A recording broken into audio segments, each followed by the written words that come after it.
Hello everyone and welcome to Vlinkoz channel. In today's video, I will show you how to fix the issue where the Xbox game bar is not opening on your Windows computer. And now, let's get started.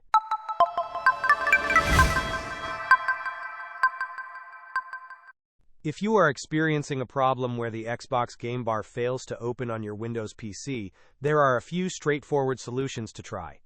Begin by right-clicking on your Start button and selecting Settings from the menu. Once in Settings, navigate to the Windows Update tab. Click on Check for updates and ensure that all available updates are installed. Sometimes, an older version of Windows might lack the necessary components for the game bar to function correctly. Updating your system to the latest version often resolves this. After your system is up to date, use the Windows search bar to find Game Bar.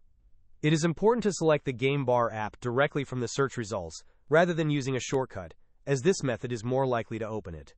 If this step does not resolve the issue, the next option is to reset your computer. However, it is usually not necessary to go to this extent. Hope this was helpful. Don't forget to like and subscribe if you enjoyed. As always, thanks for watching, and I will see you in the next video.